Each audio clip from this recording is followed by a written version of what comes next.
弟兄姊妹，感謝主，今晚我哋嚟到利未記嘅24章，從呢章經文要同大家分享嘅題目係點燈陳設餅與新約嘅信徒有什麼關係？我哋先從1至4節嚟思想點燈嘅條例，一同開聲讀。耶和華曉諭摩西說，要吩咐以色列人把那為點燈搗成的清橄欖油拿來給你，使燈常常點着。在會幕中發光的幔子外，亞倫從晚上到早晨必在耶和華面前經理這燈，這要作你們世世代代永遠的定例。他要在耶和華面前常收拾精金燈臺上的燈。呢段經文主要就論到神吩咐摩西要叫以色列百姓把橄欖油攞嚟，為咗供應喺耶和華嘅會幕聖所裏面嘅金燈臺嘅7盞燈盞所需要嘅橄欖油。而呢啲橄欖油係以色列要把收成嘅橄欖中爛，然後橄欖被壓成渣就會流出油嚟，然後經過過濾，就所有嘅雜質都去掉，就有清橄欖油產生出嚟。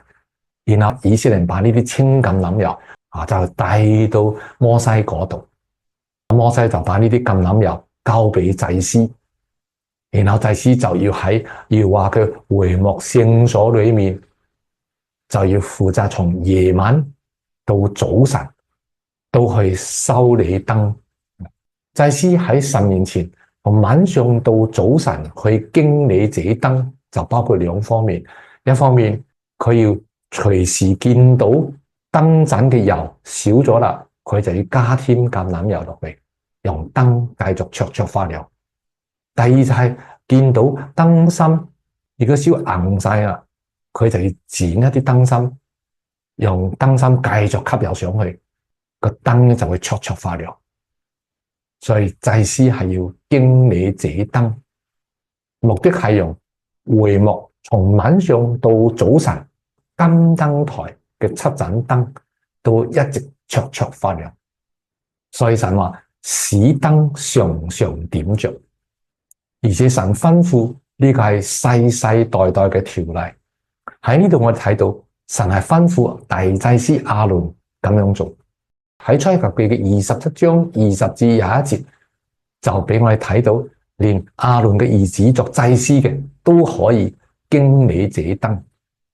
從呢度我哋開始講屬靈嘅意義。第一，金燈臺就預表基督係世界嘅光，基督又係信徒生命嘅光。但另一面，金燈臺也預表基督嘅身體教會。所以喺啟示錄嘅第1章，主耶穌就論到7個金燈臺就係7個教會。教會係基督嘅身體，今天需要把基督嚟彰顯。所以腓立比書第2章佢就提到，你們顯在這世代中，好像明光照耀，把生命嘅道表明出嚟，係把基督嚟活出嚟，彰顯出嚟。讓人藉咗教會可以認識到基督，教會又係眾聖徒嘅教會，所以主耶穌就論到每一個信徒喺世上就係世上嘅光，好似馬太福音第5章，耶穌話你們是世上嘅光，因為我哋信耶穌裏面有神嘅生命，呢個生命就係光嘅生命，所以我哋稱為光明之子。一個正常基督徒嘅生活，呢一信主得救有神嘅生命咧，就自然會從你嘅言語、你嘅行為、你嘅一舉一動，把神嘅美德就會彰顯出嚟噶啦。把基督嘅柔和、謙卑、愛、饒恕、包容、公義、慈愛、愛人如己，就慢慢地表明出嚟啦。所以耶穌就特別提醒我哋，你們嘅光也要照喺人嘅面前，叫人看見你們嘅好行為，就把榮耀歸給天上嘅父神。今日我哋嘅燈係咪時時點着呢？如果你嘅燈係時時點着嘅，就係活出基督嘅美德嘅，人就會受感動嚟信主。我哋翻到呢段嘅經文，燈如何能夠常常點着呢？需要有4方面嘅因素。第一方面就需要有橄欖油，有油燈先至能夠着。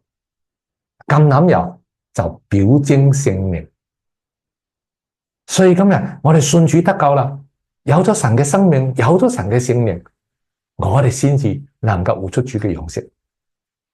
但係個燈能夠綽綽發亮呢，就係佢有足夠嘅橄欖油。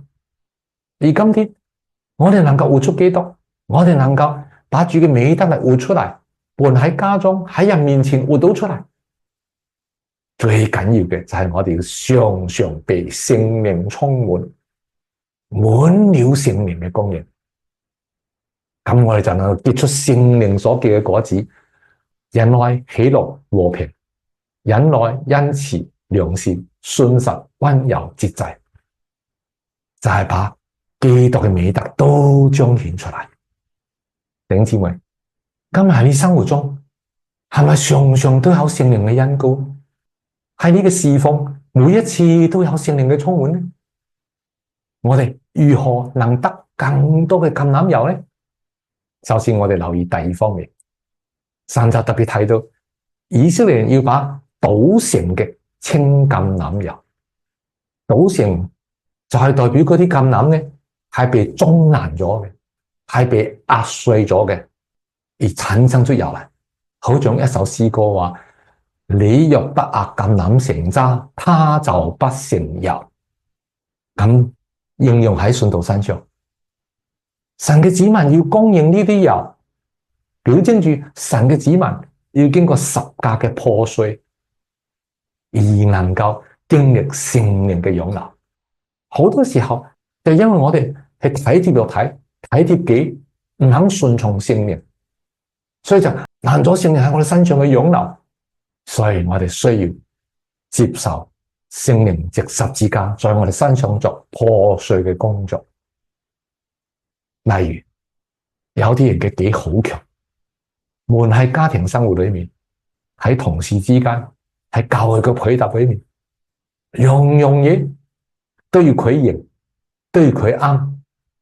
佢只能神係幫助佢，神賜福俾佢，但係佢己冇改變咯，越嚟越強咯。當佢越順境嘅時候，越覺得哇，神祝福我，越驕傲越強，甚至定罪別人。但係當神愛佢，神就會喺呢位信徒身上工作啦，興起環境嚟，無論係家中嘅夫妻之間、父母兒女之間，或是教會中一同配搭嘅肢體，或是工作裏面同事之間嘅，或者老細對佢嘅，或者下屬對佢嘅，特別針對佢嘅，有啲嘢同佢過唔去嘅。呢個時候佢就受痛苦啦，好似受到一個高壓，嗰下呢佢就受破碎啦。喺神所利用俾佢環境裏面，佢覺得好大壓力。但係感謝神，神話橄欖成渣就會流出油嚟。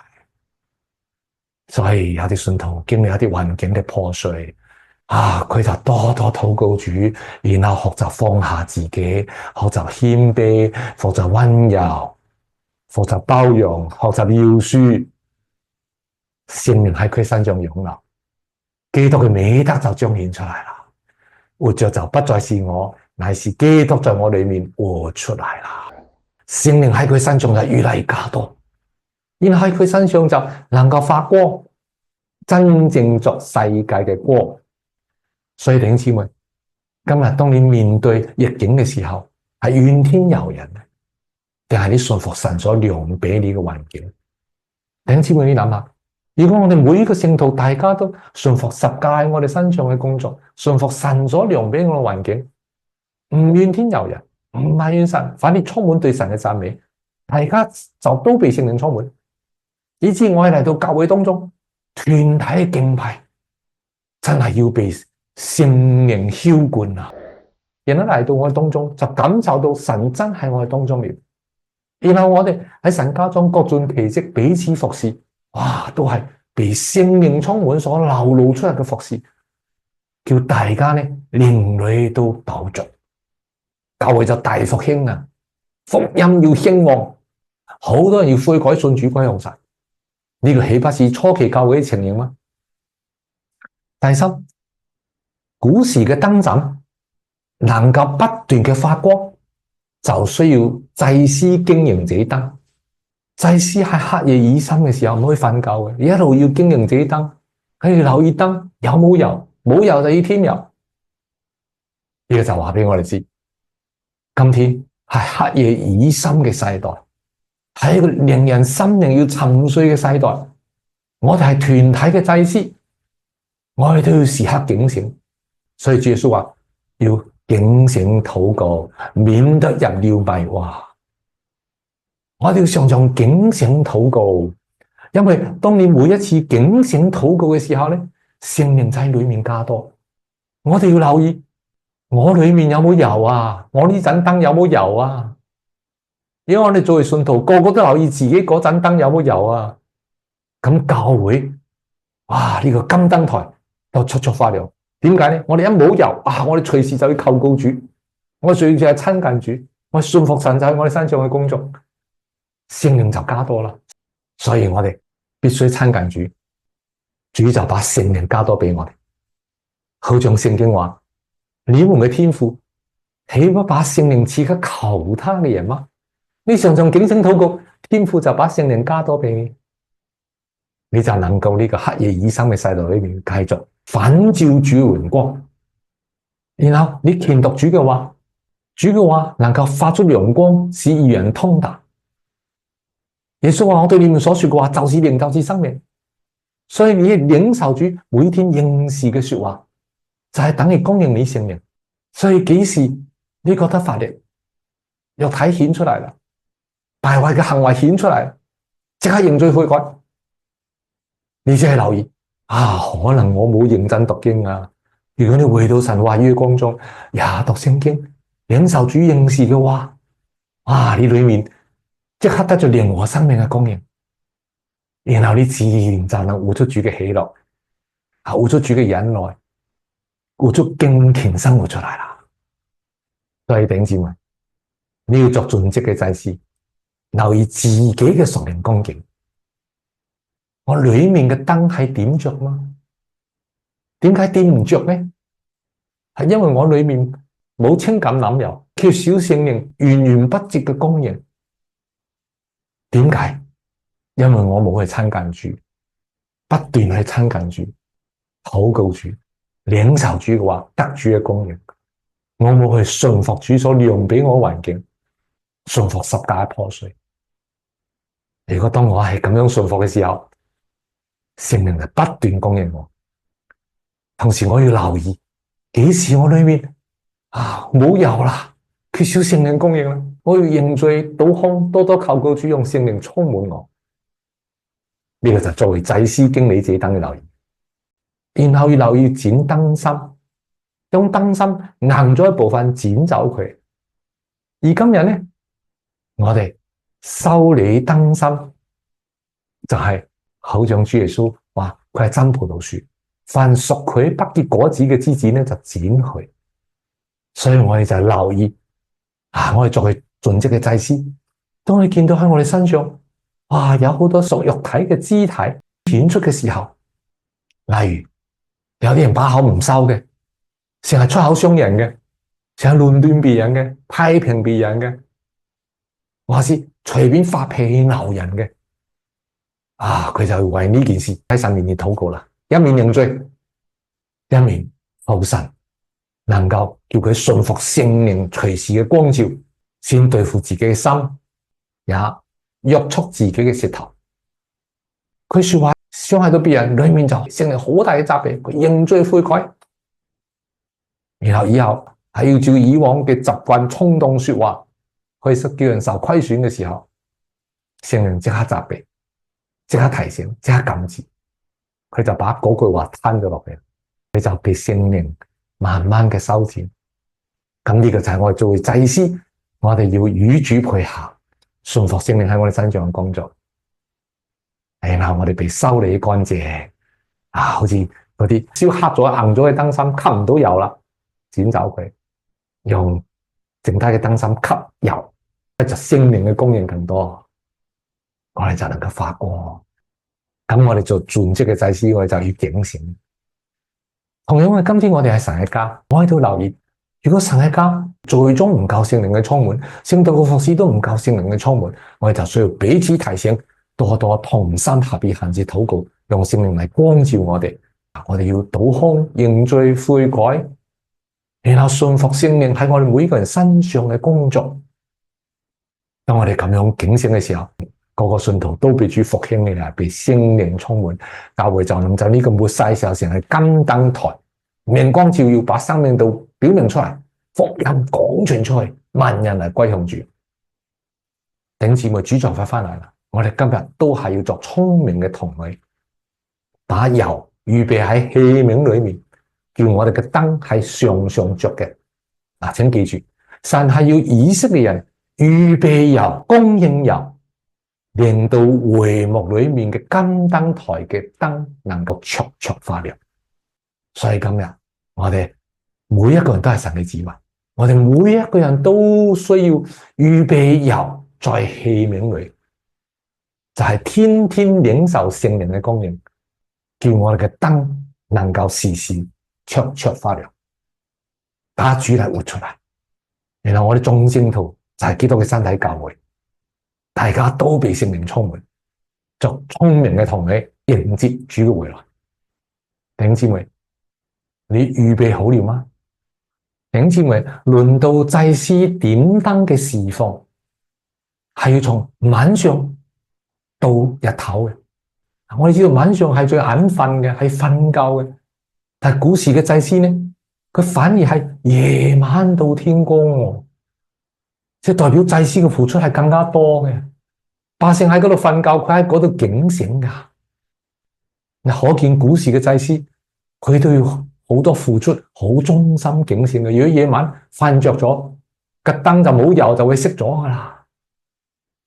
所以從呢度就提醒我哋兩方面，靈意上黑夜已深嘅時代，末世嘅時候，我哋更加需要常常警醒，付代價警醒在主面前，讓我哋嘅燈係發亮嘅。但另一面就講咗，今天我哋係神家嘅侍奉，我哋做緊盡職嘅祭司嘅時候，我哋更加要付代價。喺呢個令人沉睡嘅年代嘅時候，我哋要忠心侍奉主，付代價侍奉主。主就快翻嚟，帶進光明嘅早晨，我哋要警醒侍奉神，迎見主嘅回來。然後跟住我哋從5至9節，要同大家分享陳設餅的條例。喺呢段經文裏面，神就吩咐摩西要取細麵，然後敲成12個餅，每個餅係用麵粉伊法2/10，大約4.4公升嚟做成嘅，好大個餅。要把餅排列成2行，每行就6個嘅，然後就要擺放喺耶和華面前精金嘅桌子上邊。要喺餅嘅上邊就要加上乳香，作為紀念嘅，代表蒙神紀念，就是作為火祭獻給耶和華。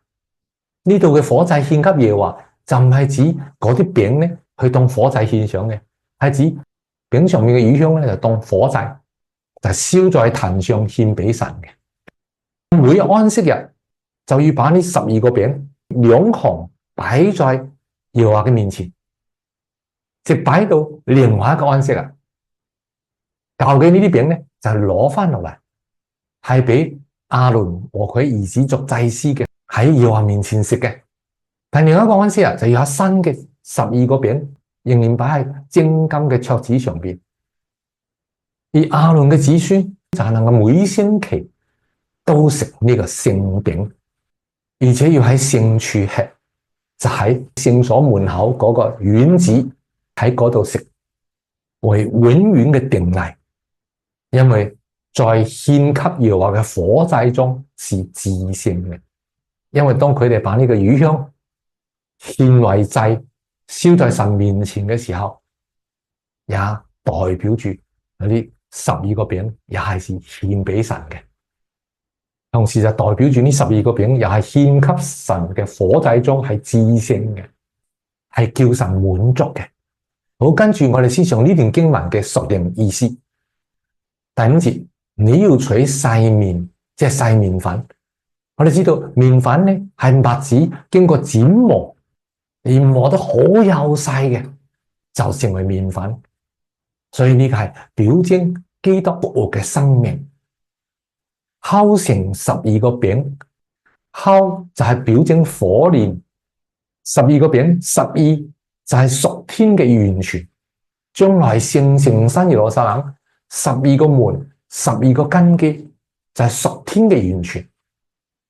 餅係做祭司嘅糧食，所以成句嘅屬靈意思呢，就係表徵死而復活嘅基督要作神子民屬天嘅供應，屬天嘅糧食。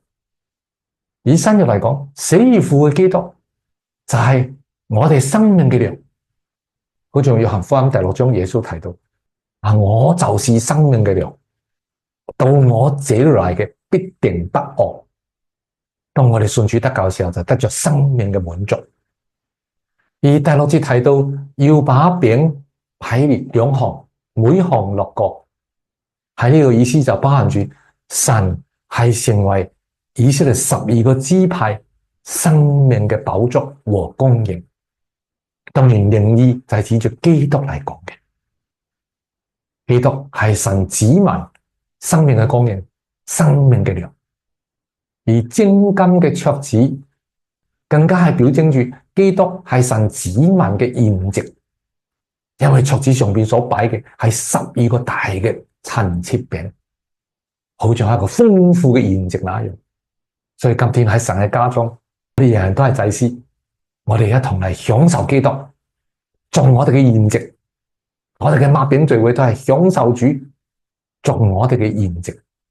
第7節提到嘅乳香放喺餅嘅上邊，乳香就係表徵基督死裏復活嘅香氣。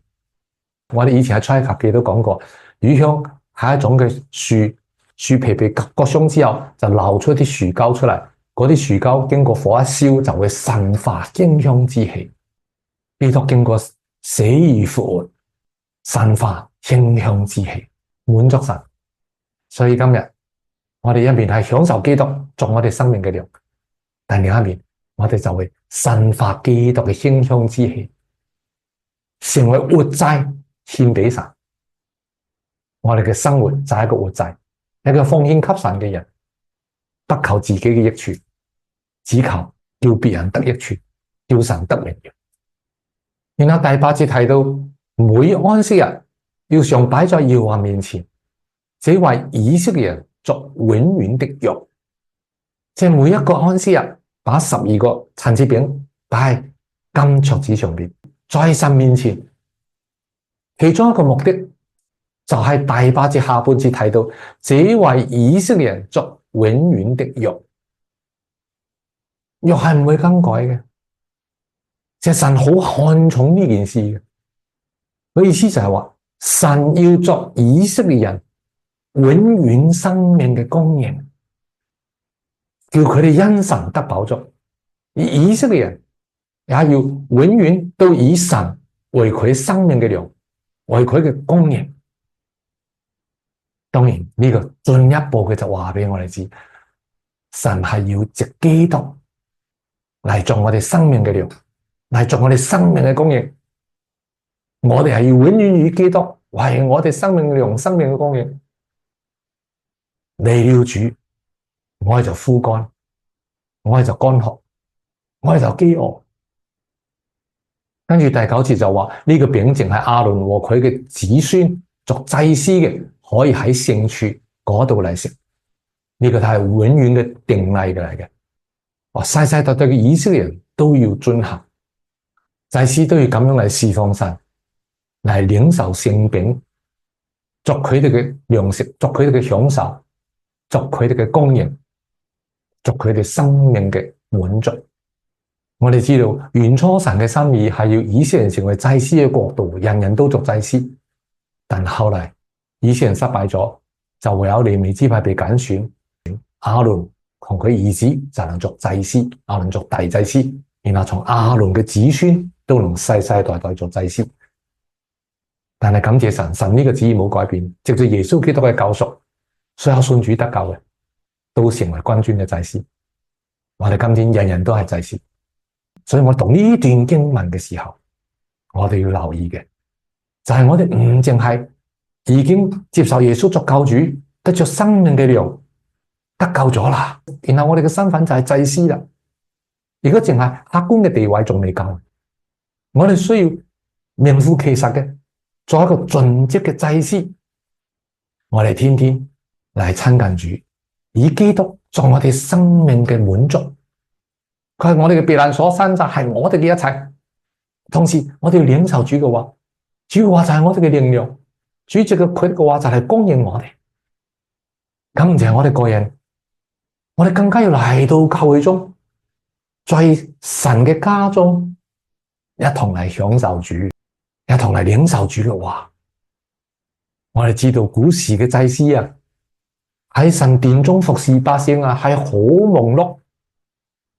但係呢啲陳設餅就成為佢哋嘅供應，叫佢哋得力。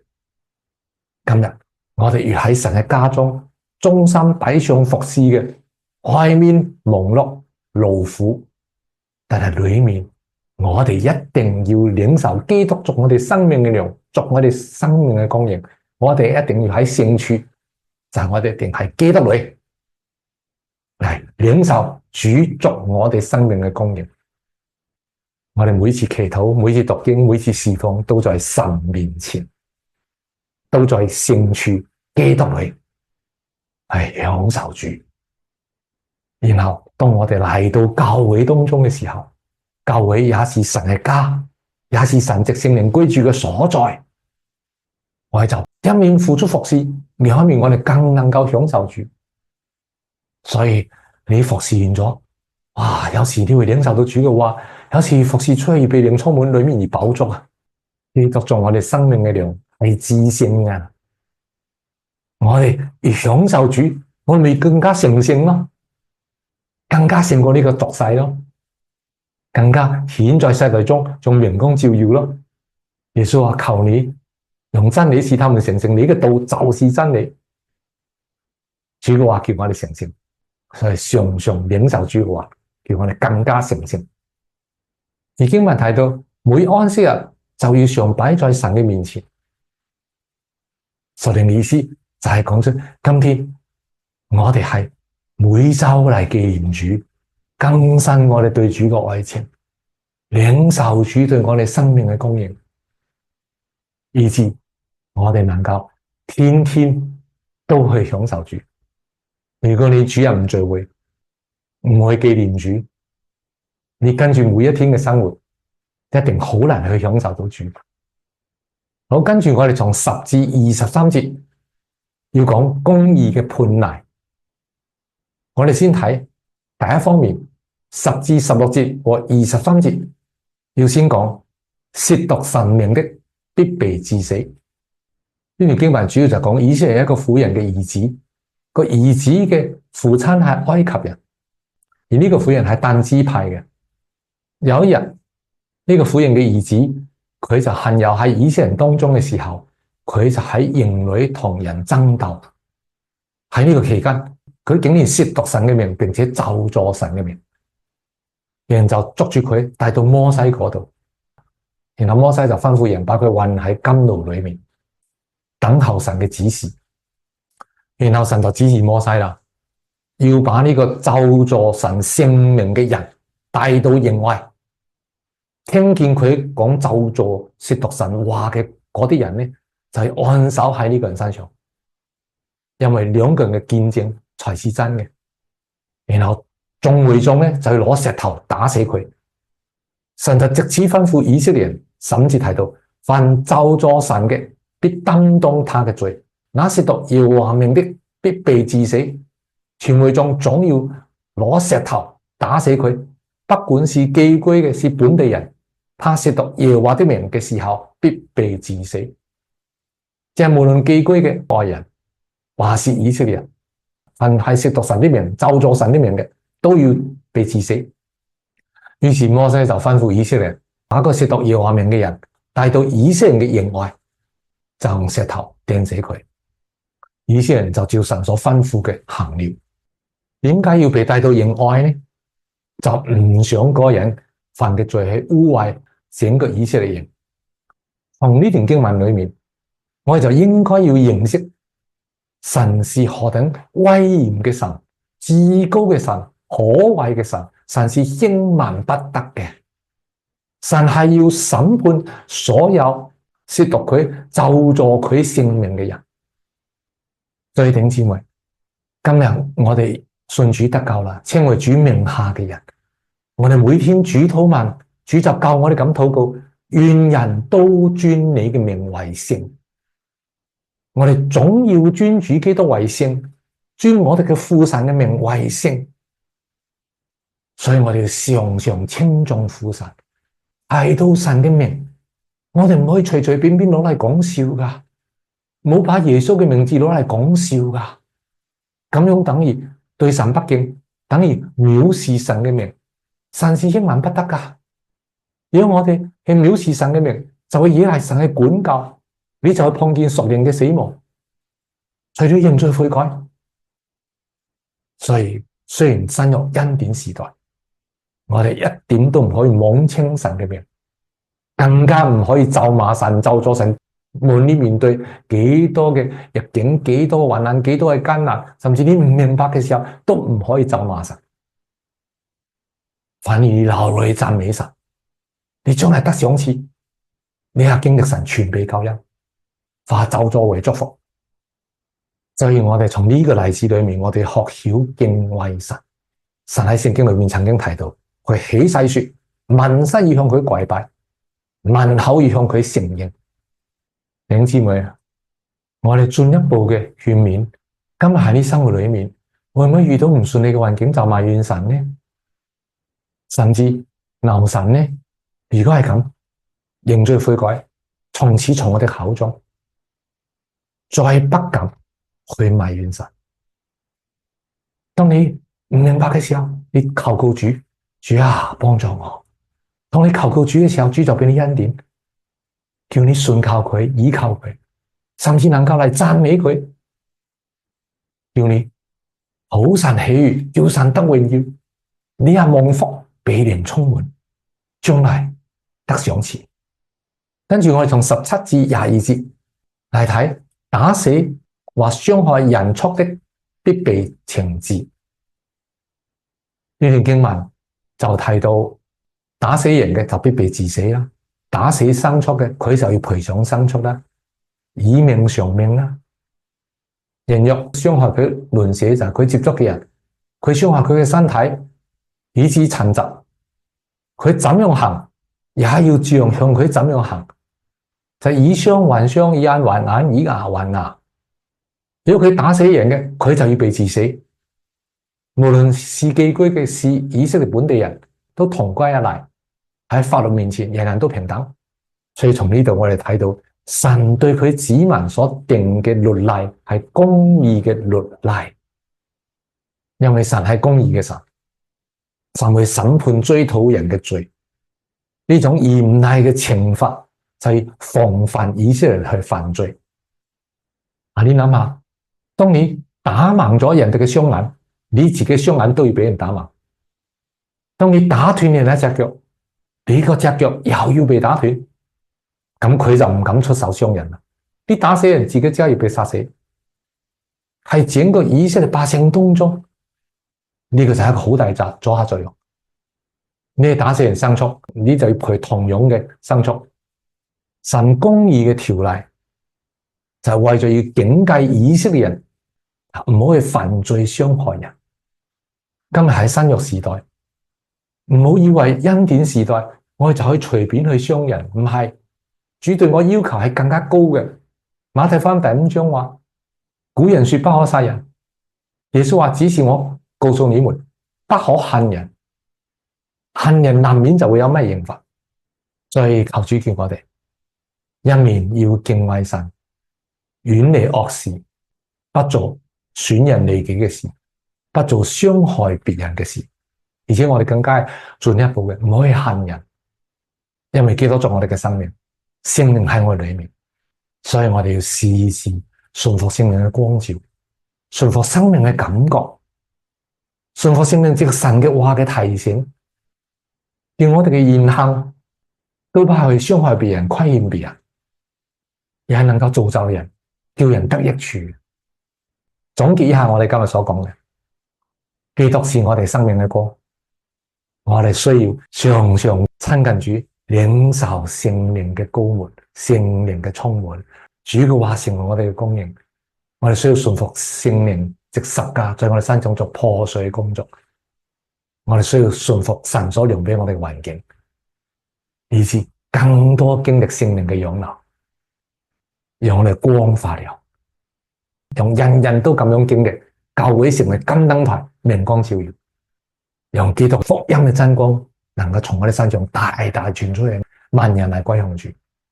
我哋需要以基督做我哋生命嘅糧，成為我哋生命嘅飽足。我哋越係作盡職嘅祭司，基督就成為我哋嘅滿足。主席嘅佢話也成為我哋天天嘅供應，以致我哋靈裏飽足，侍奉主恩上加恩，力上加力。我哋永遠都要持定基督作我哋生命嘅供應。教會眾聖徒以基督為我哋生命嘅現值，人人係得滿足。然後我哋要遵行主嘅道，敬畏神，人人都尊主嘅名、父嘅名為聖，高舉主名、傳揚主名、讚美主名。我哋求主保守我哋一生之久，不埋怨主，不敢藐視主名，更加唔敢去咒罵主嘅名。我哋係要傳揚主嘅名，高舉主嘅名，榮耀主嘅名。